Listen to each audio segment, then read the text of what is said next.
Okay, good morning everyone. Welcome to, it's Thursday already. It means tomorrow's Friday. How are the other classes going?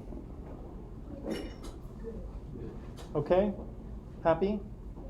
Or as happy as you can be about math or physics or English or whatever, but it's all good? Yeah? All right. Anyone have any big plans for the weekend? No plans? Yeah. Daniel's got plans, but they're too cool to talk about, so he's just going to keep them to himself. Okay. Let me say good morning to some people who are here. So Reza's here. Good morning, Reza. Sean is here. Good morning, Sean. Simran is here. Good morning, Simran. Sean is here. Good morning, Sean. Good morning, Ben. Oasis here. Good morning to you. And Basil's here. Good morning, Basil. So, yeah, let's hop in here. So yesterday, what were we talking about? Oh yes, we were talking about thinking critically about knowledge, right? And I said that often we want to think about knowledge as something that's kind of absolute, unchanging, unbiased, just pure facts, right? But again, facts have political and social meaning attached to them. Doesn't necessarily make them any less true, but sometimes it's important to think about why we know what we know and how those things have been presented to us, right? And so we were looking at the story of this gentleman here yesterday, Christopher Columbus. He wasn't much of a gentleman, as history records, but we were looking at his story, and we said that often what we hear about him is he is a brave explorer, founder of the New World. He has his own holiday that people celebrate, although I don't know that anyone thinks too much about Columbus. I think they just enjoy a day off at this point. But still, the U.S. has an official holiday dedicated to him, right? And we said that, even though there were factual parts of this story and that he was brave and maybe heroic and he was an explorer, he did discover the New World from the perspective of Europe. He didn't necessarily prove that the world was round, but he certainly couldn't have done what he did if it wasn't.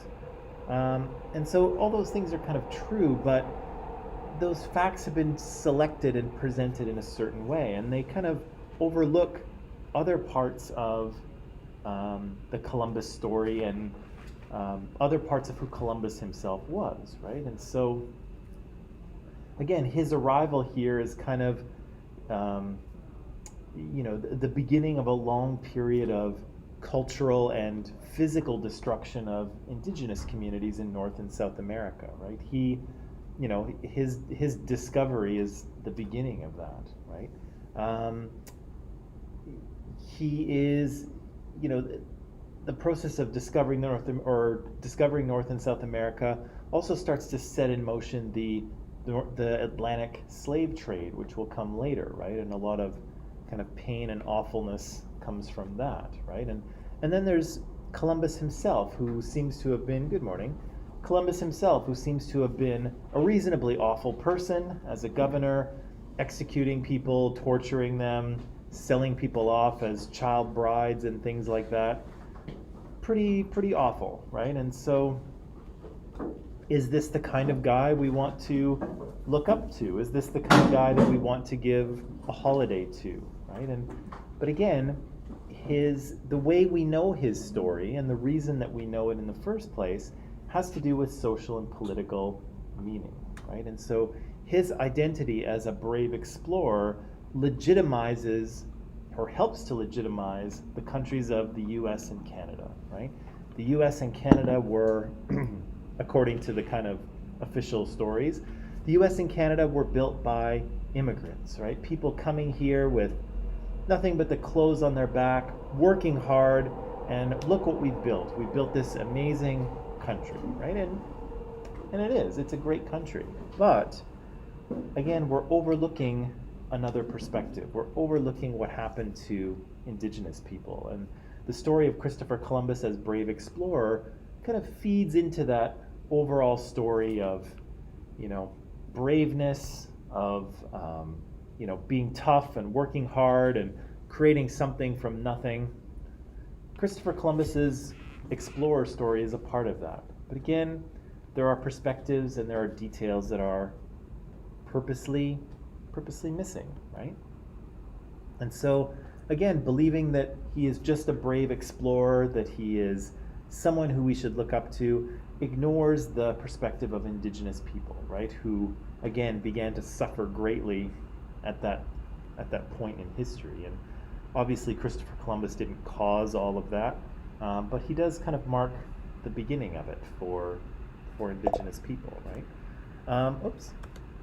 The other thing we talked about is that part of the story is often the idea that Columbus proved the world was round. And as I said, that is often kind of inserted in there because it legitimizes Western knowledge as being, or it makes it seem as if Western knowledge is more legitimate than the knowledge of other cultures, right? It kind of feeds into the idea that knowledge and science and anything worth knowing, all of that comes from a Western tradition.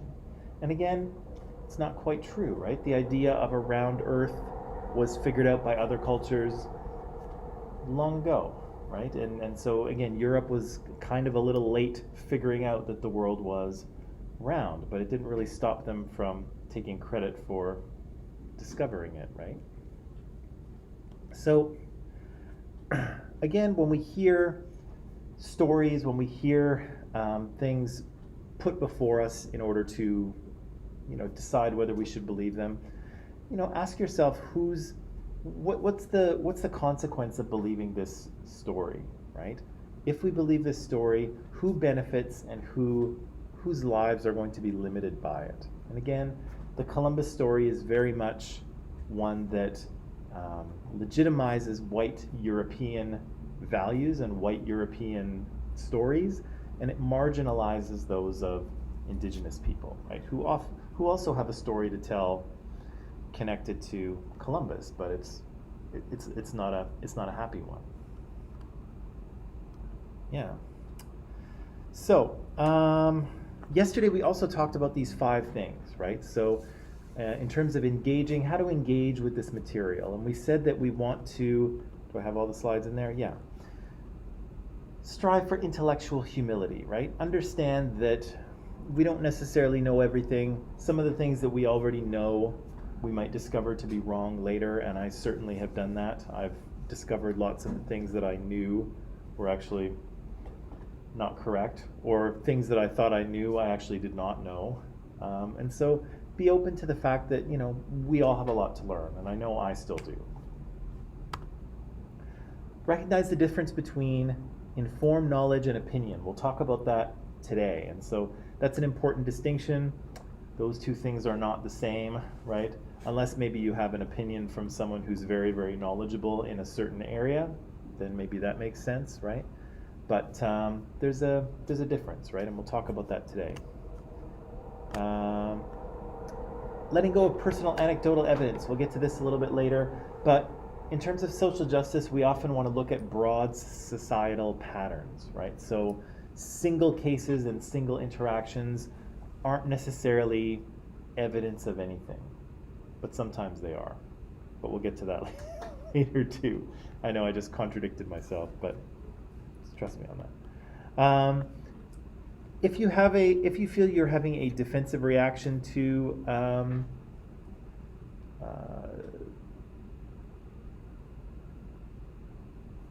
something, if you're going to have sorry, I just lost my train of thought. Yeah, if you feel yourself having a defensive reaction to something, that's usually a good indication that something you're hearing is bumping into a value that you have, right? And so, as I say, it's a good idea to think about what that value is or what that belief is, right? And why you hold it. And again, when I took that Indigenous education class at University of Alberta, lots of us went through that, right? We all went through kind of emotional reactions to what we were hearing. We had to kind of work through it. It wasn't easy, but it was worth it. And I think I have a better understanding coming out of that than I did going in.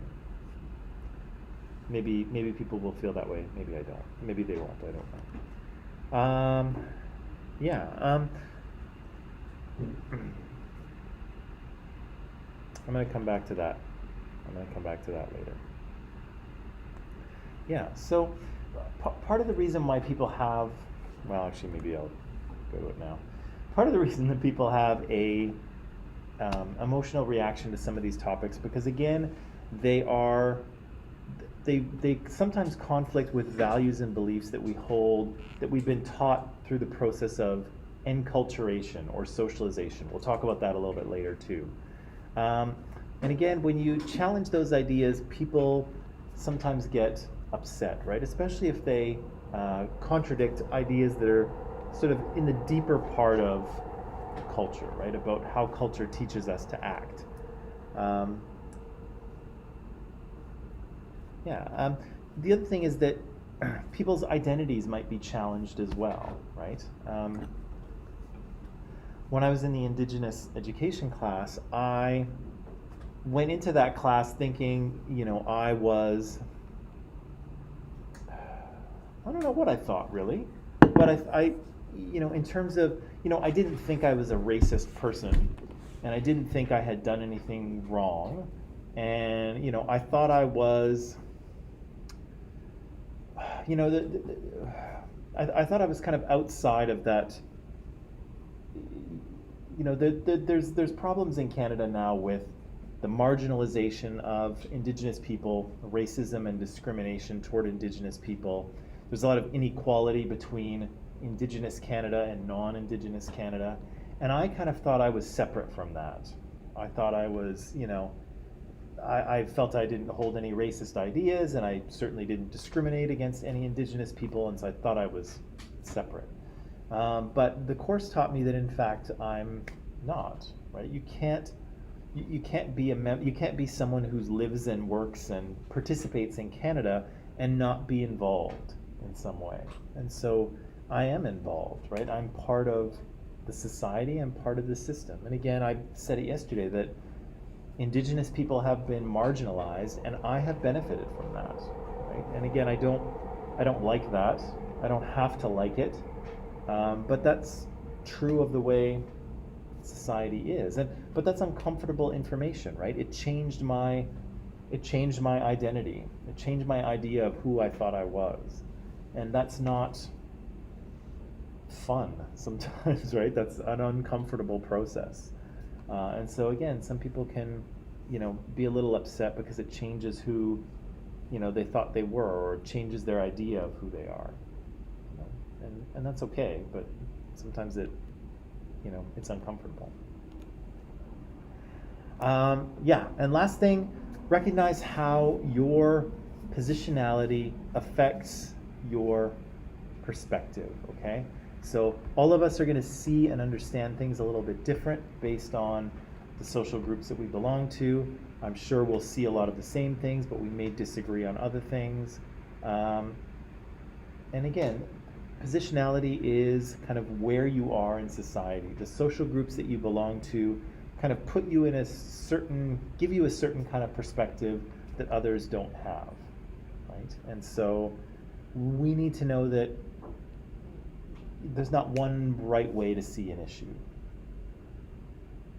Sometimes there is, but most of the time there's more than one perspective, okay?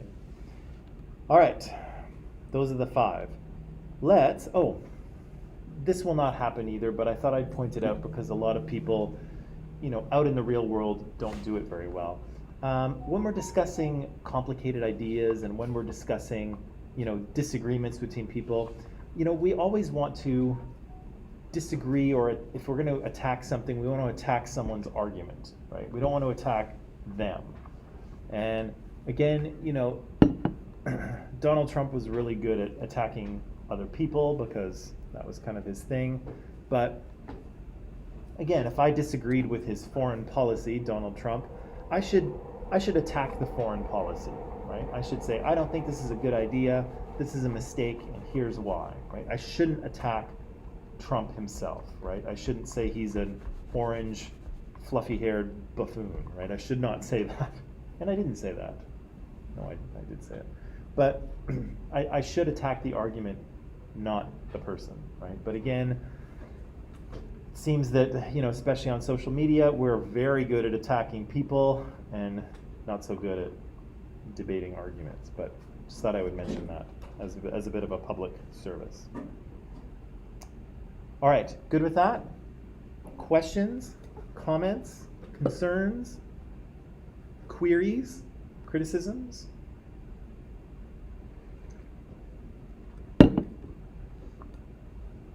No? Okay. Let's talk about critical thinking. Yes. What comes to mind when I say critical thinking? What does that mean to you?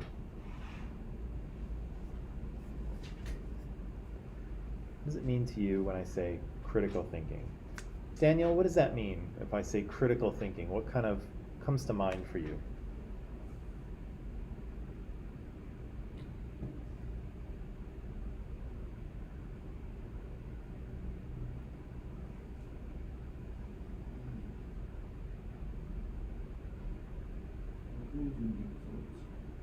Deep thoughts? Okay, what do you mean by deep?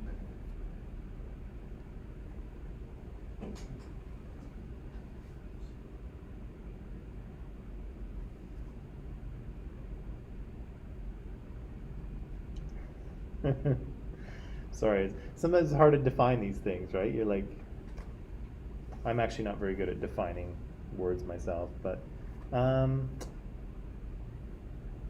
can you give me an example of something you might think critically about?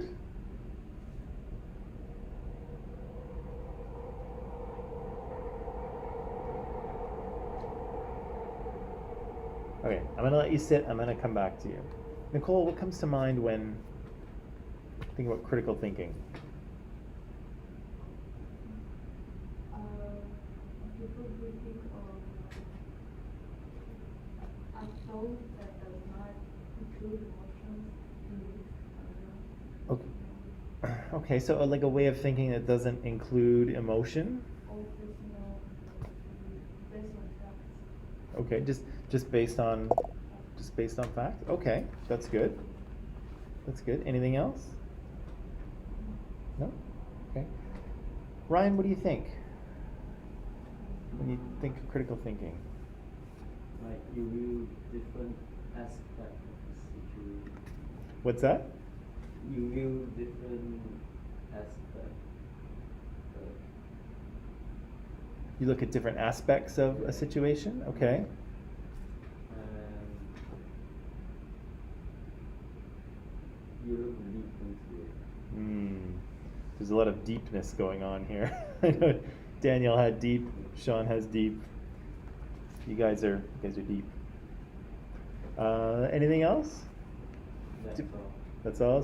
So you're looking deep into something. You're looking at different aspects. Good morning, Jesse. What do you think? I have the same opinion with Okay. the same aspect. Okay. Looking different aspects. Looking deeply. Yeah. So Sean says deep. Simran says active thinking. Okay. I'm interested to know what active means. Yo-Yo, what do you think? Scientifically, based on what I run in social process. Okay, so thinking through it based on what you've learned from, okay. Victoria, what do you think?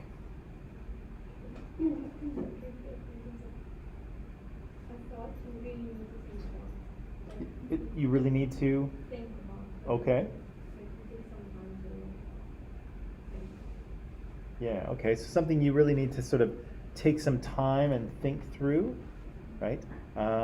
Reza says here, open mind thinking. So open your mind to it. Malika, what do you think? Maybe different things that sometimes we are disagreeing Mm-hmm. with someone. I think that is Okay, so we have to kind of work our way through something if we're disagreeing, right? If we have two different opposing sides. We have to figure out how to work through that, or maybe come to a compromise, or figure out who has a stronger position, right? Who should we believe, right? Yeah, is that, that's good? Okay. Okay, so far so good, because that is true. That's, all of those things are parts of critical thinking, right? Things that you need to think deeply about, right? Not just, where you want to have lunch. That's an easy one, but things that are more complicated, things that you want to think deeply about. You might have to weigh certain aspects of a decision or a position. You may have to sort of keep an open mind, right? And you may have kind of opposing viewpoints to figure out and to deal with, right? So those are all true. And so, whoops, good morning there. Those are all true. And this is kind of how I start this critical thinking thing, is that I say that, the things that we believe to be true are totally important, right? They're hugely important to us because they guide us down life's path, right? They influence our decisions. So let me ask you here. So of all of you, who has plans to maybe go to university or take university classes after this? Just one? Oh, okay. All right. So for most of you, there's probably university coming next for you, yes? Now, why on earth would you want to do that? Why would you want to do more school? Haven't you done 12 years of school? Haven't you had enough? Don't you want to be free? No, you don't want to be free? Why not? Apart from like education and that, I don't know, Yeah? Yeah, so you might enjoy schooling, but yeah, there's this belief that you need something, right? Like you can't, it's going to be difficult for you to be successful in your life if you don't have some post-secondary training, right?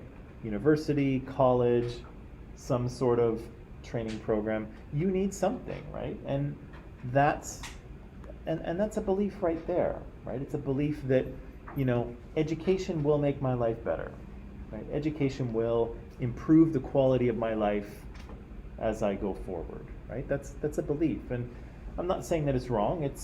I think it's probably right, but that belief guides you to make certain choices, right? It guides you to come into class. It guides you to work hard. It guides you to get good grades so that you can apply to college or university, right? It influences your choices, right? So if beliefs are that important, if they're going to sort of steer you down the path of life, then you should pay attention to what those beliefs are, right? And you should pay attention to them and evaluate them and make sure that they are good ones, right? Because again, good beliefs that are factual, will lead you probably in the right direction, right? And again, your belief that education will probably increase your quality of life in the future, I think that's a good belief. I think that's accurate and factual and correct, right? But you might have other beliefs that are, not as helpful, right? Some people believe that COVID is a hoax, right? It's all a government thing. We should just take off our masks and go back to regular life, right? And that's a belief that they hold. But is it a good one, right? How is it going to affect their lives and the lives of others if they choose to believe that thing, right? So again, some beliefs are good, some beliefs are bad. How do we know the difference? And that's what critical thinking asks us, is if something that we believe or that someone is asking us to believe, here, believe this, right? Should we believe it? Is it worth believing? Is it correct? Is it right? Is it factual? Okay. So here's how it works. Okay, very quickly. First of all, we can only think critically about Good morning.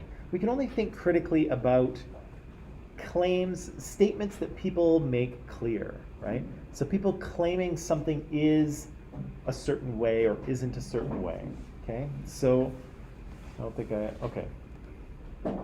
Yeah. So claims say that something is the case or isn't the case. Questions don't count, right? Is there a God? Well, I mean, you can think about that, but you can't really critically evaluate it, right? There is a God. That's a statement, right? That's a claim. We can think critically about that. Or, there is no God. Another statement that we could think critically about if we wanted to, right? So we need somebody to give us something to believe or disbelieve. Somebody has to clearly state the way things are or the way things are not so that we can do that, okay? Questions don't work. Now, based on that statement of you should believe this or this is the way things are, people should create an argument based on that. And again, arguments aren't, like with your siblings or your parents, no, not like that. Arguments are a set of statements that are constructed to prove a point. And they're very, very important. They're very, very important. If you ever wind up in academia, if you ever wind up teaching or being a professor, that's what academics do all day long, is they make arguments, right? All of the scientific papers that they write, each one of them is an argument, right? I did an experiment. This was the result of the experiment, and I think it means this about the world, right? And that qualifies for any field of sociology or anthropology or history or physics or, human genetics or astronomy or whatever people are doing, right? I did this experiment. This was the results. This is what I think it means about the world. And I want you to believe that, right? They're all arguments. If you ever wind up being a lawyer, lawyers make arguments all day long, right? No, Your Honor, my client did not kill this person, right? And then they give a bunch of reasons for it. It's also helpful even if you're not an academic or a lawyer, because as a student, when you write papers should be arguments, right? They should have a main point that says, listen, this is the research I've done, and this is what I believe about this topic. And I think you should believe me, right? That's what a paper is. If you want to get a raise from your boss when you have a job eventually, you can't just go into the boss's office and say, hey, I want more money. Well, you can. But if you actually want that money on your paycheck, you should be able to give your boss an argument, right? Hey, I think I should make more money, Mr. Boss, or Mrs. Boss, or Ms. Boss. I should make more money, and here's why, right? I should be able to prove it to you. I should be able to make an argument. They might still say no, but you have better odds that way. It's a very important skill, I think. And so, this is what we'll say arguments are. Arguments are a group of statements. So statements say the way things are. And we have one conclusion, and then we have sometimes we have a few premises, okay? The conclusion is the main idea, right? The thing that someone wants you to believe. I deserve a raise, right? That's my conclusion. I deserve a raise. Premises are ideas that support that conclusion, right? That give us a reason to believe that, right? So, hey, Ms. Boss, I deserve a raise. Oh, really, Mike? Why? Well, and then I can give her, good morning, I can give her some premises, right? I can give her some reasons as to why she should believe that I should make more money. Does that make sense so far? Yes, no? Maybe? I'm seeing a lot of blank looks. I need some feedback. I need some nods or some head shakes or some eye rolls or some loud snoring or something. Let me give you an example, okay? Simple argument. And my argument has to do with coffee. You've heard this one before, Basil. my argument has to do with coffee. Okay, obviously I enjoy drinking it. I have some coffee in this travel mug right here. Here's my argument. My conclusion is this: I think that you all should drink coffee. Okay? Obviously I don't, this is just imaginary. I think you should all drink coffee. And so as good critical thinkers, you should ask me, well, why should I believe that, Mike? Why should I drink coffee? For why? So then I would hopefully give you some premises, okay? So here we go.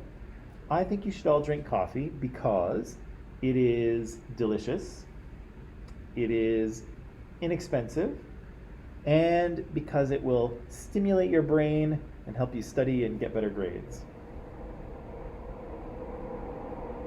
Cool? Okay. There's my little argument. It's very small, it's very simple, but it has a conclusion and it has 3 premises. Okay? So, well, we'll get to that. We will get to that. So, here it is, right? Very simple argument that I have presented to you. Now, how do we think critically about this? How do we know whether you should believe me, right? What do you do with this argument? Do you reject it? Do you accept it? Well, let's think it through, okay? So, the first thing we're going to do is we're going to see if the premises logically support the conclusion, okay? And then we're going to figure out if the premises are actually true or not, okay? But let's do step 1 first, okay? So, do the premises logically support the conclusion? So what I'm asking you here is, are my premises, let's just look at the first one here, this first premise, is that a reason why someone might drink coffee? You all should drink coffee. Is it being delicious a reason why someone would drink something? Yeah, right? We like to drink things that are delicious, do we not? I think we do. Let's look at the second one. Is this logical support for the conclusion? Is this a reason why someone might drink something because it's inexpensive? What's that? It's affordable. Yeah, if it's affordable, right? And certainly if it were unaffordable, not many people would drink it, right? If this cost me $40 every day, I would not be drinking it, I guarantee you, right? So, okay, that's logical support. What about this? Stimulate your brain, help you study, and result in better grades. Is that a reason why someone might drink something? Yeah.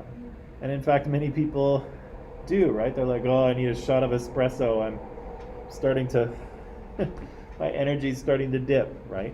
So yeah, we've heard lots of people claim that that's what they drink coffee or espressos for, right? They want to wake up. They want to be stimulated, right? Okay. So can we agree that my premises all logically support my conclusion? Is that okay? Andre, you good with that? Okay. So let's go to the second test here. So are these premises true? Or if I did a little more work, could I prove them to you? Okay. So let's look at the first one. Coffee is delicious. Is that true? For some people, For yes. some people, yes? Just as a quick show of hands, who does like to drink coffee here? Okay. That's an overwhelming majority. Okay, so this is an easy crowd for this argument. But some people may claim that in fact it is not delicious, right? Some people do not like the taste of coffee. And someone might say to me, well, yeah, you're saying it's delicious, but I think it's disgusting. So what could I do to prove to someone that maybe coffee is delicious? What could I do to prove that?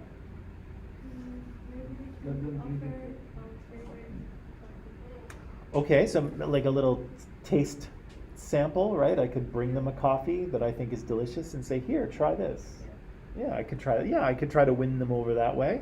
Basil, what else could I do? You add sugar for them. Okay, just add the sugar until it tastes good Yeah, for them. for them. Or Okay. like let them drink coffee for a whole week Yeah. until like the brain like gets used to the flavor. Okay. And then like as well. So just kind of, it's an acquired taste, and so just ease them into it, maybe. Um, what if this person was like, you know what, I'm never going to drink coffee, I'm never going to like it. How could I prove to them that maybe lots of people like it? Lots of people think it's delicious. I could do what? Like show statistics from the sake of Sure. Maybe I could show them some statistics, right? Maybe I could show them, some statistics that say that, wow, coffee is the third most consumed beverage in the world, right? Clearly people like to drink it, right? What else could I do? Types of coffee. Oh, like I could try different types? And show them that there's more than like hundreds of thousands. Sure, yeah, I could open it up and say, look, this is not the only type of coffee there is, right? There's all kinds of different beans and ways to roast them and different ways to prepare the coffee, right? Depending on what country you're in, they all prepare their coffees and serve them a little bit differently. So yeah, there's different types for sure. What else could I do? Well, I think I just did it, right? I kind of did a survey in this class. I said, hey, who likes the taste of it, right? What if I did that for the entire college? What if I sent out an email saying, hey, just doing a little quick poll here. Who likes the taste of coffee and who doesn't, right? And maybe I would find that, well, I don't know, in here it's like 90%, but maybe at the college, maybe 75% of students like coffee, right? So then I could say that too. I could say, well, coffee's consumed all over the world. There's all kinds of different types. It's the third most consumed beverage on the planet. I did a little survey here at Columbia College, and 75% of students enjoy coffee, and in this class it's more like 90%. So yeah, some people might not like the taste of it, but overall, can we say that it's delicious? In general? Yeah, I think we probably can, right? We have enough data, we have enough evidence to say that, yeah, most people find coffee delicious, right? Not every single one will, but lots do. So is my premise mostly true? Yeah, I think it's mostly true, right? It's not going to be true for every single person. It's mostly true. What about the second one? Coffee is inexpensive. Is that true? Not really? Some coffees are expensive, right? So if I go to Starbucks and order, a triple soy milk, not soy, nobody drinks soy anymore, oat milk, caramel macchiato with extra whipped cream, that's going to cost me, right? So some are expensive. Some beans are expensive. But I don't know, is it true? Is coffee inexpensive? No? Well, I guess it kind of depends, right? It kind of depends on what coffee you're talking about. And it kind of depends on how much money someone actually has, right? If I'm a millionaire, going to Tim Hortons in the morning and getting a $2 coffee is probably not a big deal, right? Probably inexpensive. If I am a homeless person with no job, that $2 coffee might be very expensive for me, right? So it is relative. What could we do? How could we prove that coffee is reasonably inexpensive? How could this be proven? It's demand. What's that? It's demand. It's demand. Okay, so we could yeah, I guess we could look at like coffee sales in Canada for a year and say, look, people are spending this much money on coffee, so clearly they want it, right? Or they have the money to pay for it. No? Usually when something is being demanded in a lot of quantities, then it's cheap. Hmm. Okay. Okay. Okay. So the sort of like ubiquitous demand for coffee means that And because it's more expensive, then few people want it. Because it's now at an affordable price, everybody right. So the fact that kind of it's something that everyone consumes is in part evidence that it is inexpensive enough for people. Okay, I understand. Okay. Yeah, that could work. That could work. Let me see. What else could I do? Yeah. We can calculate the price of a box of coffee. Won't be expensive and they can be used for like 2 3 months. Yeah. If we give them like $50, Yeah. if we multiply $2 by 50, that's $60. Sure. So I could do some math, right? I could figure out how much Tim Hortons costs. I could figure out how much Starbucks cost. I could, do some math and figure out how much it costs me to make my coffee here in the morning because I make it at home. So, yeah, I could probably, create some data, right? Maybe I could compare it to, soft drinks or those Monster energy drinks or whatever that people drink, and maybe I could make a little bar graph, right? If I was feeling really, really interested, I could make a little bar graph, and maybe I could demonstrate to people that, for the average person, coffee's not that expensive, right? Certainly if you're homeless and have no money, yes, of course, it's expensive. And if you have millions of dollars, then no. But the average person, yeah, I think it's reasonably inexpensive, right? So can we say that that's mostly true? More or less, yeah? Okay, what about the last one? Is this true that coffee will stimulate your brain and help you study and result in better grades? False? Yes, Okay. Makes Basil sleepy. That's anecdotal, by the way, but that's okay. no, every time I drink coffee, I get sleepy. Yeah? That's why I drink coffee before I go to sleep. Interesting. And you sleep okay? Yeah.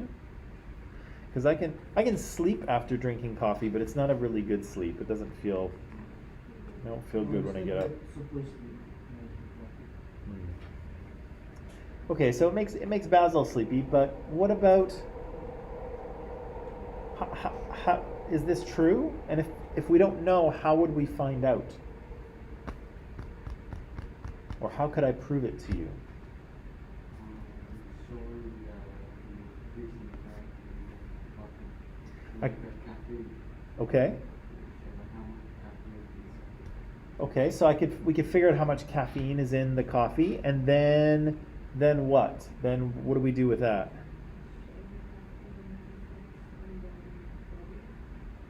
Right. Well, we'll need to figure out. We'll need to sort of figure out what caffeine's effect on the body is, right? And of course, that's been very well researched, right? We know what caffeine does when it's in the body and in the bloodstream.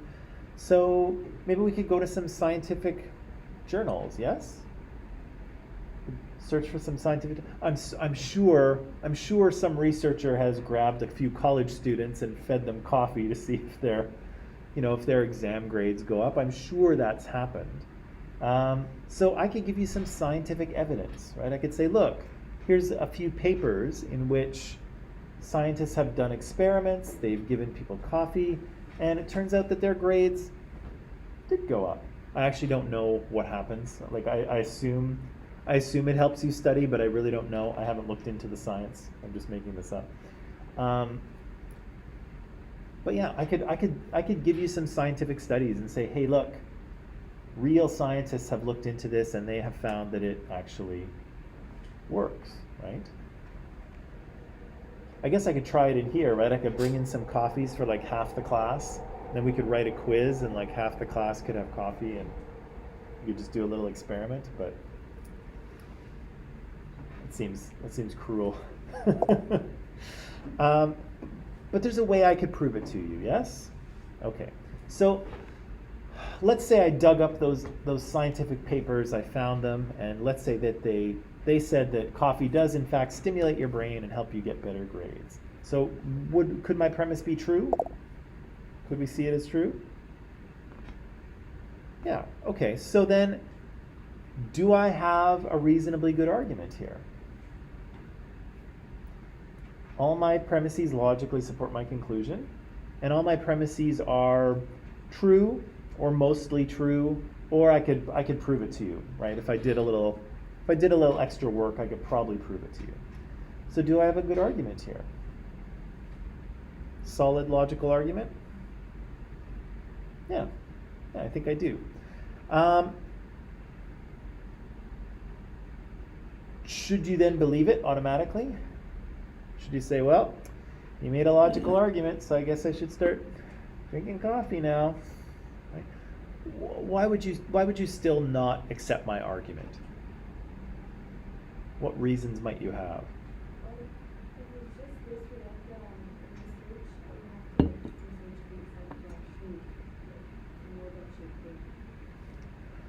Right, so you might have to do some research on your own.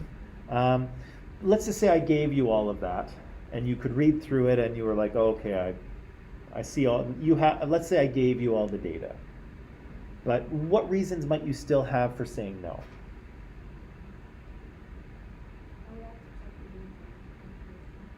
You have to check the what? Like on the papers? Yeah, like how accurate is it? Like who made the paper? Okay, if you were really doing your homework, you might want to dig into the literature and see, if those are good morning, if those scientific studies are recent and accurate, and if people accept them, right? You might want to do that. What else? What other reasons might you reject my argument? The second one is like expensive. Okay. So you might say, look, I know you've tried to make a case that it's inexpensive, but for me it's too much, right? I don't want to spend that amount of money on coffee. It might be inexpensive, but that's just too much for me. I don't mean that, but like the second term is usually normal. The average price of coffee is almost the same as the average price of the normal drink. Yeah. Right. I don't think it's like a solid. So you think that so to your understanding, that's not really what inexpensive should be. Maybe affordable. Okay. So basically this is interesting. Basically what you're saying is that you disagree with my definition of inexpensive, right? Sure, that's fair, right? I've said that it's inexpensive, I've tried to prove it, and you're saying, actually, the way you define inexpensive, that's not the way I define it, right? Affordable, maybe. Inexpensive, not quite. Okay. That's a smaller point of contention, but it's still worth talking about for sure. Okay. Why else might you? Yes, Nicole. Personally, I think for somebody to do the conclusion, the statements or the premises have to be mostly They have to be. true. Well, I think so. Like the correct premise is questionable. Because what if somebody took the coffee for bed, would they still have the result? Right. Yeah. So, and that's the thing, right? Is that when you look at a premise, it may be, you may get one that is like ironclad, 100% true all the time, no matter what. But lots of them aren't, right? Lots of them are true most of the time, or for most people. And so, that's okay as long as we acknowledge that that's what it is. And still, it might not be enough for you, right? So, let's press pause on the coffee thing for a second. And if you've been following the COVID situation and the vaccine situation, the AstraZeneca vaccine seems to be associated with some incidences of rare blood clots. Have you heard this? Yeah. Now, the number of blood clots that result from this vaccine are incredibly small, right? Based on the number of vaccinations given, the incidences of blood clots are incredibly small, right? But, and so the argument is from the government is that you should take AstraZeneca if we offer it to you, because your chances of getting a blood clot are very, very, very, very tiny, and you shouldn't be worried about it, right? So that's kind of their third premise, right? They're saying for most people, for almost all people, you will have no complications from this vaccine. But some people said that's not enough, right? The fact that some people are getting blood clots means that I don't want to take it, right? And so, what's that? Well, that's what everyone is thinking, right? What if it's me? Right? And so, again, you might have a medical intervention that works for the vast majority of people, but some people might say, you know what, that's not good enough for me. I don't want to risk it. There's a tiny risk, and the risk of getting COVID might actually be larger and more problematic. But some people still said, you know what, I'm not comfortable with that level of risk, and so I'm not taking it. Right? So that's the kind of thing that, you know, there's a premise, but it's not 100%, right? If you take the AstraZeneca virus, when we offer it to you, you likely will not have any blood clotting issues, right? That's what the government was saying. The chances of it are super tiny. But some people, just like Nicole mentioned, some people are, you know, that's not good enough, right? I want more, right? I want no chance of blood clots. So, yeah, not every premise is going to be 100% bulletproof, but, you know, as long as we can say that it's mostly true, then we at least have a logical argument. But again, with the AstraZeneca thing, some people rejected the government's argument, right? The government was saying you should get this vaccine and your risk of complication is very, very tiny. And people said, I see your argument there, but that's too much for me, so I'm not doing it. Right? Yeah, but the premises definitely have to be true, right? Because what if I added in a premise here and I said, okay, coffee is delicious and it's inexpensive and it will give you superpowers. You will be able to fly. Is that true? No. So is it good support for my argument? No. Right? So false premises are not good support for your argument. Andre? You mentioned all this, but you also have to mention that it has side effects. Right. And so that's, yeah, so Andre, what you're pointing out here is what Reza pointed out as well. So one of the things that my argument does not discuss is health effects, right? Is coffee good for you? I don't know. What about people who are younger like you, where your brain is still developing and wiring and doing all sorts of interesting things? Is it a good idea to consume a drug, which caffeine basically is, right? It's a socially acceptable drug, but it is a drug nonetheless. So, yeah, what are the health effects, right? Are there benefits to drinking coffee? Are there negative points to drinking it? I didn't talk about that at all, right? So you might say, well, Mike, I see you've constructed a reasonably logical argument here, but you haven't talked at all about health effects, right? What is the health effect of this beverage that you want us to drink? Right? So I might actually have to go back and say, well, maybe I need to do some more research, right? Maybe I need to be able to demonstrate to you that coffee is good for your health, or at least not bad for it. But that's a good point, right? And you might bring that up and say, yeah, your argument is fine, but you've totally forgotten about an important thing. Right? Why else might you reject my argument, or why might you say, no, I'm not going to, I'm not going to do this?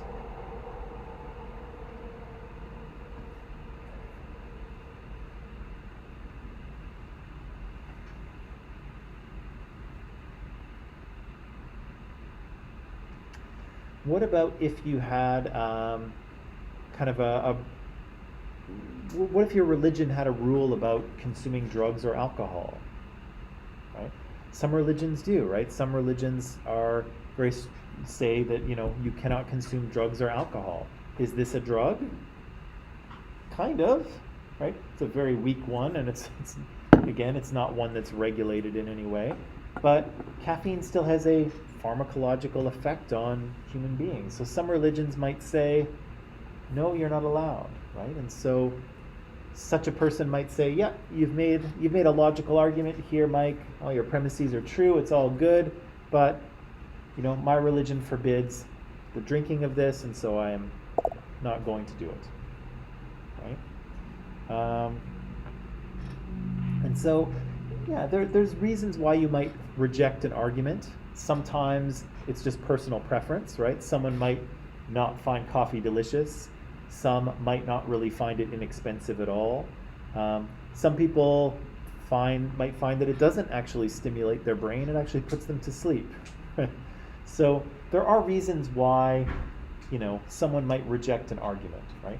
I might have missed an entire thing talking about health effects, right? So again, it's not a perfect argument. It's not bulletproof. It's missing some points, as we discussed.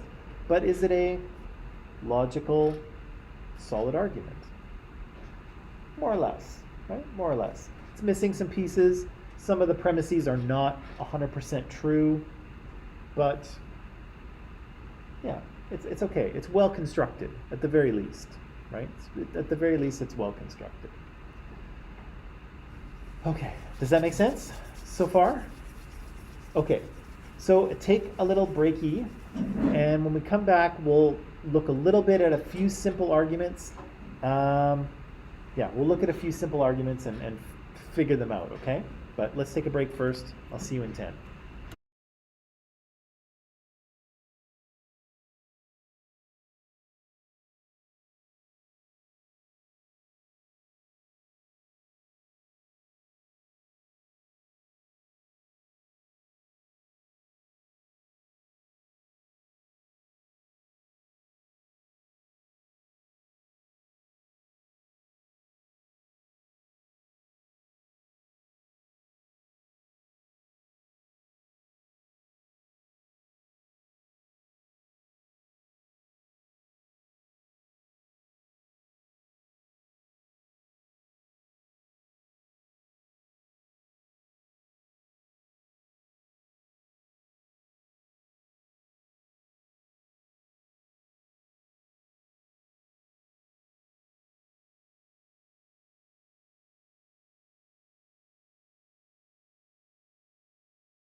All right, and we are back. So, critical thinking, right? Critical thinking is about making arguments or evaluating arguments.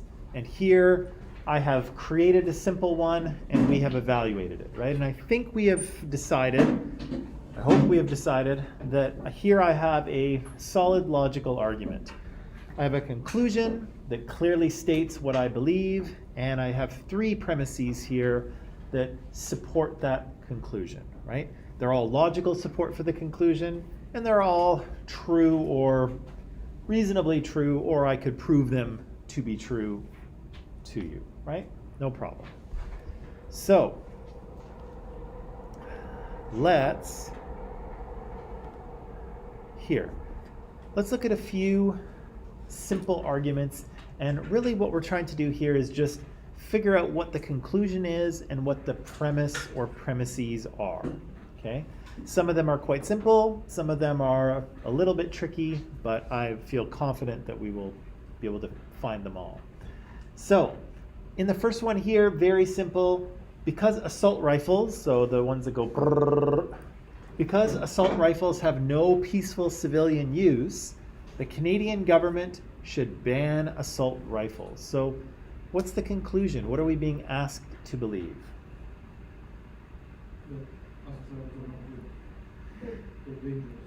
Right. But what, Nicole? That the Canadian government should ban. Yes. The Canadian government should ban assault rifles. Oh, really? Why should we believe that?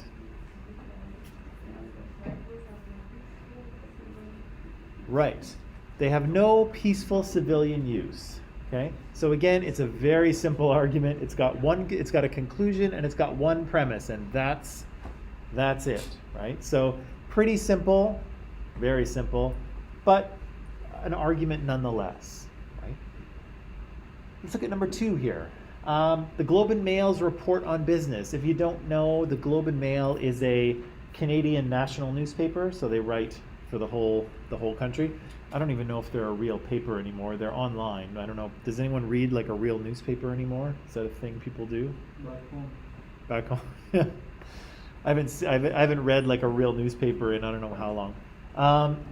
Okay, so the Globe and Mail's report on business says that people should invest heavily in stocks.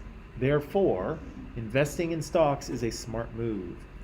What are we being asked to believe? Sorry, Nicole? Investing in stocks.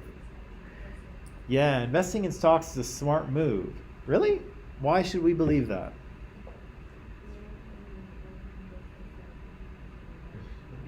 Right. So the Globe and Mail says that investing in stocks is a smart thing to do, right? Okay. So we've got a conclusion here that you should invest in stocks. That would be smart. And you've got one premise that why? Well, because the Globe and Mail's report on business says that's what you should do. Well, that's true, right? That's not always right. And so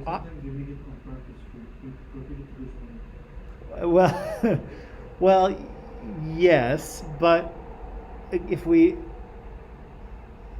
what's happening here is that there's a missing premise, right? Because your question might reasonably be, well, and I think, Basil, that's like, what do they know, right? What they say it's a smart move, but do they know anything about stocks? Like, why should I believe these guys? And so there's kind of a missing premise, and maybe that premise could be that the Globe and Mail's report on business is widely seen as an authority in financial matters in Canada, right? So if I gave you that, if I said that the the report on business knows what it's talking about, they're solid, intelligent, well-researched people, then we have two premises, right? So yes, you should invest in stocks. It's a smart move. Why should you do that? Well, the Globe and Mail report on business says you should, and the report on business is widely seen as a financial authority in Canada, right? They know what they're talking about. So there's kind of a missing premise there, but I think it's implied if you know anything about the Globe and Mail, because the Globe and Mail is a good newspaper. It's reputable. It's solid journalism. I like reading it, but yeah, Basil? Okay, the European mail, it's missing why.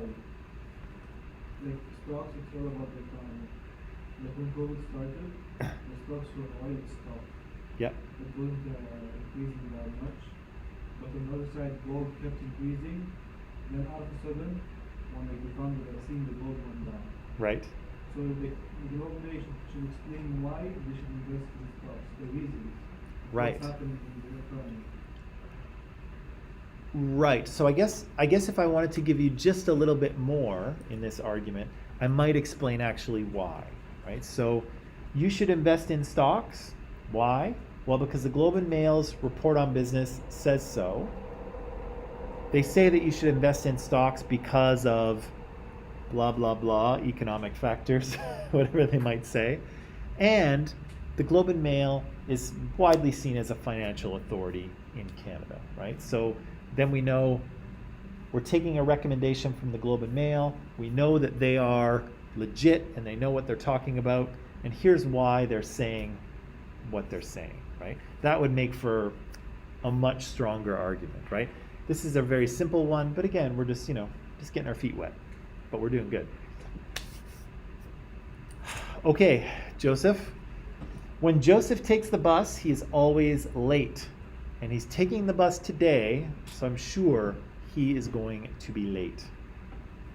What's the conclusion here? What are we being asked to believe? Joseph is going to be late today, right? Why should we believe that? Because the history is he always late. He's- Like 100%. Yeah, he's always late when he is on the bus, right? So why should we believe that Joseph's going to be late today? Well, he is always late when he's on the bus, right? That's the history. And what do we also know about today? He's on the bus, right? So again, it's a very simple argument.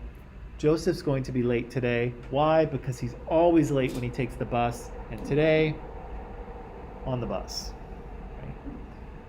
Right? Let's see. Okay. Wow. This movie is on iTunes, but it was never even shown in theaters. This argument is actually kind of not true anymore, because lots of good stuff is going directly to like Netflix and things like that. So I might have to scrap this example because it's not really true, but let's just think about the past a little bit here. So this movie is on iTunes, but it was never even shown in theaters. It's not a good sign when a movie goes straight to iTunes without ever being shown in theaters. It must be pretty bad. Okay, so what are we being asked to believe? The movie will go to the theater, it's not shown in theaters, it's obviously. Okay. Yeah, you've got a little bit of premise and a little bit of conclusion there. What are we being asked to believe? Yeah, the movie is bad. This is a bad movie, right? Why should we believe that? Because we didn't show in the theater. Right, never shown in theaters. It went straight to iTunes. Went straight to iTunes. Those could be two premises or one, depending on how you deal with it, but that's okay either way. Never shown in theaters, went straight to iTunes, and It's not a good sign. yeah, it's not a good sign, right? When that happens, you're usually dealing with a bad movie, right? So again, we have kind of three premises here. Straight to iTunes, never shown in theaters, and when that happens, it's not good, right? Although again, that's not really true anymore. Lots of good stuff on Netflix that never goes to theaters anyway. Netflix movie, that's What's that? it. It's Netflix movie. It's only for Netflix. Yeah, they're developed specifically for. Yeah, the movie and television industry has like totally changed in the past 5 years, 10 years maybe. For the better. There's some great stuff out there. Is anyone watching any good shows right now? Good shows? I just like watching old shows. People find Oh yeah. Vikings. Peaky Blinders is on my list, and what? Vikings. Oh yeah, Vikings. I remember Vikings. What else? Anyone else watching anything good? Flash? Yeah, that's good. And filmed here? Is Flash filmed here? Yeah, that's kind of cool. What else? It's about Suits, right? I've been meaning to have Suits on my list for a while. What else? it's really good. Yeah. Oh, oh, Family Guy. I haven't seen Family Guy in a long time. Does anyone watch Family Guy? No? Yeah? No? You can watch It's very inappropriate humor, but it can be funny. Okay, last one.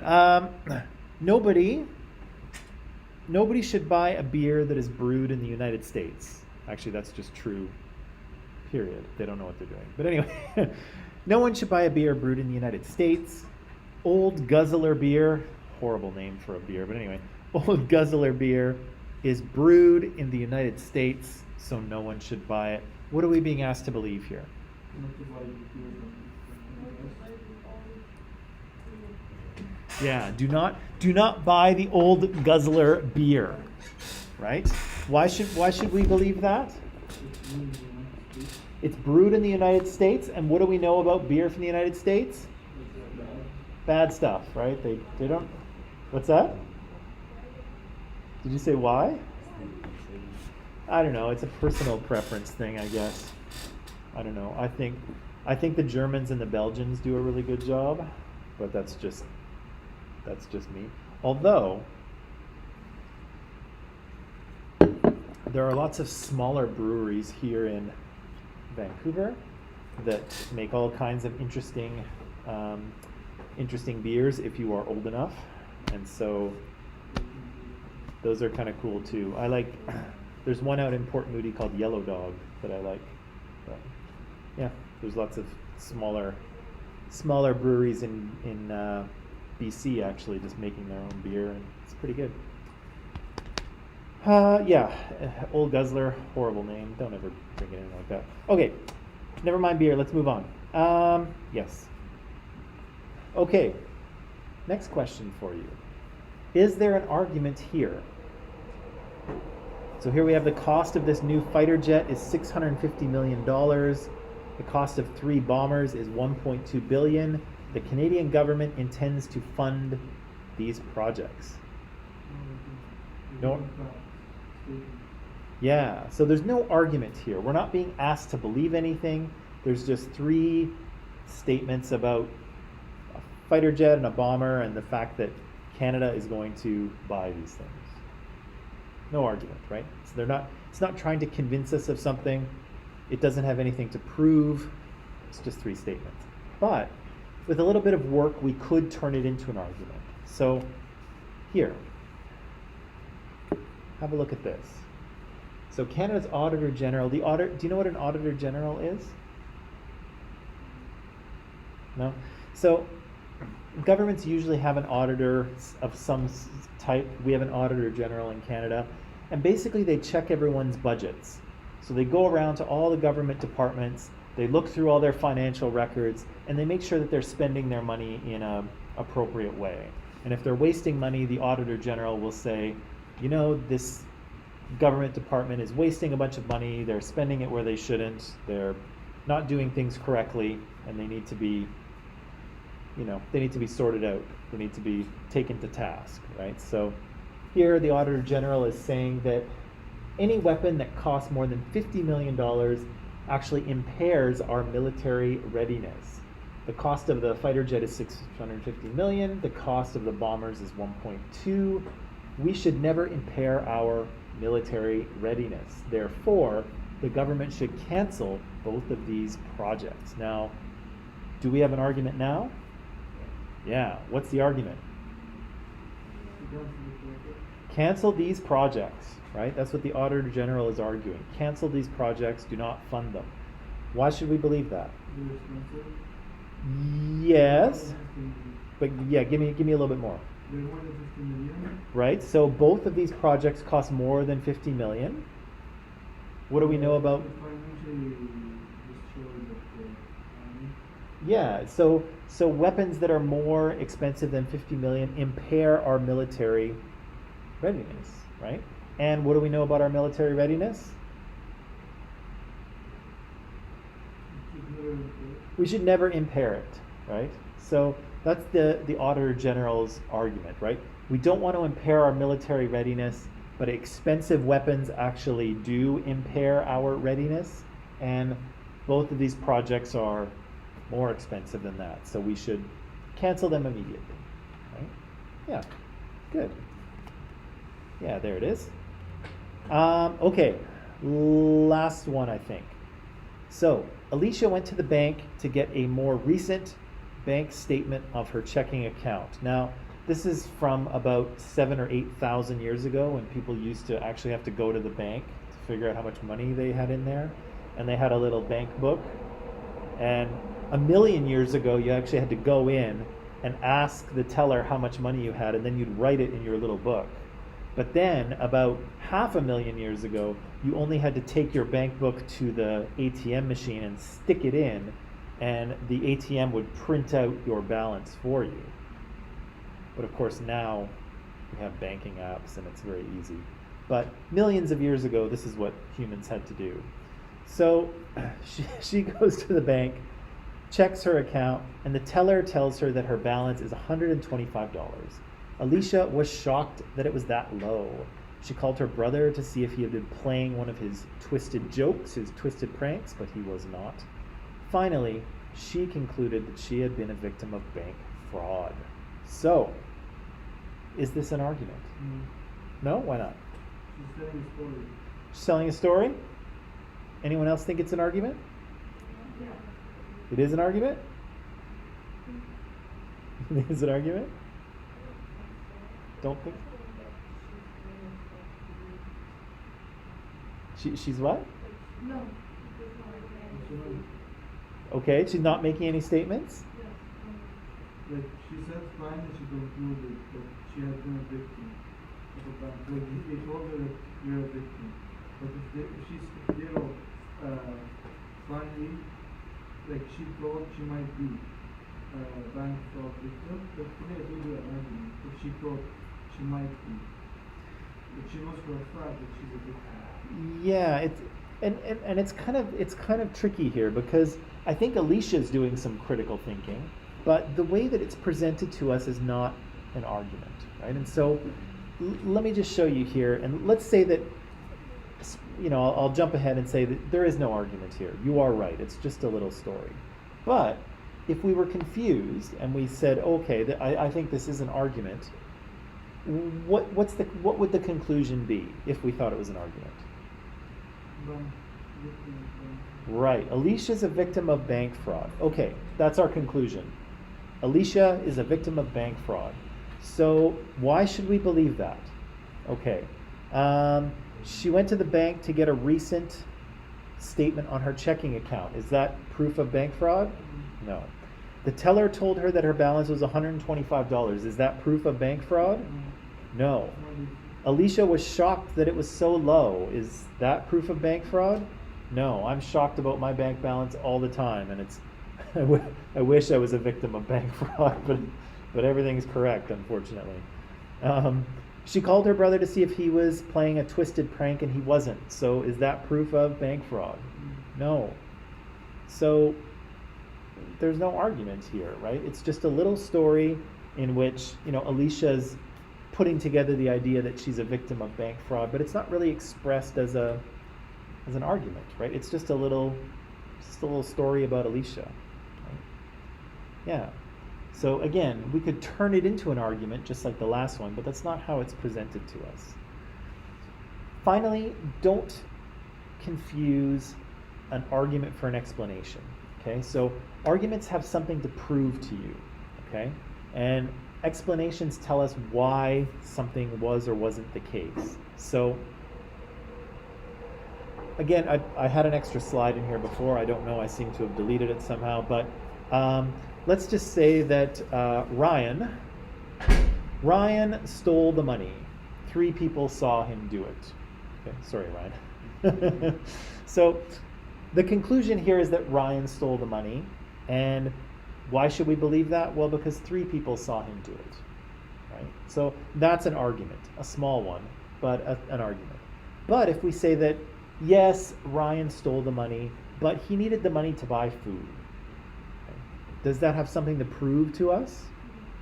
No, right? It's just kind of, it's admitting, it's like, yeah, he stole it, but here's the explanation. This is why, right? So again, an argument and an explanation are not exactly the same thing, okay?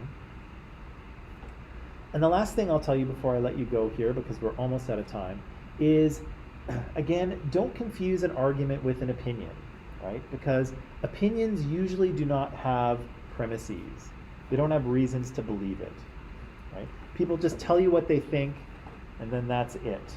And, you know, in terms of being a good critical thinker, that's useless, right? I think you all should drink coffee. But if that's all I say, it's like, well, okay, well, great, thanks for that. But you have no reason to believe me, right? It's just an opinion, right? If people want to be believed, or if you want to be believed, you have to give people reasons to agree with you, right? You have to create an argument that is logical, with true premises that, you know, people can evaluate. And again, we're not that good at doing that in kind of modern society, right? Especially when we do everything over Twitter, where, you know, you have, do you have 140 characters or do you have more now? Anyone know? You don't have a lot of space on Twitter to lay out an argument, right? Most people just go blah blah blah blah blah blah blah blah, hashtag something, and then, yeah, but that's not an argument. It's not informed knowledge. That's just, hey, I thought this, and I'm going to say it, and now everyone can hear it. But it's not. It's not a proper argument, right? So people can have opinions, people can express them, but we can't really think critically about them unless people support them with some kind of argumentative structure, okay? And we'll get a little practice doing that tomorrow. So, any questions on that? Okay, quick exercise in argumentation. Your conclusion is going to be that I should end class and let you go. Why should I believe that? Because you're a great teacher. Because I'm a great teacher. Because time is almost over. Because time is almost over. Because you want to go home. Because I want to go home, although I don't get to go home for another few hours, but okay. You want to have a longer break. Because you might have a longer break. Because you've been covering a lot and you've been working hard. You guys are good at this. See, you've been critically thinking all this time and you didn't even know it. You're building arguments. Okay, I think that those are logical support for the conclusion, and I think most of them are true, especially the first one, which is very true, of course. Yes. So, okay, I will end it there. Tomorrow we'll, I think we'll start talking a little bit about culture and about socialization, and I'll get you to create an argument of your own tomorrow, but we'll get to that then. So good work today, everyone. Thank you. Good work online, people, as well. And I will see you all on tomorrow, which is Friday. Okay. Bye. Thank you. You too.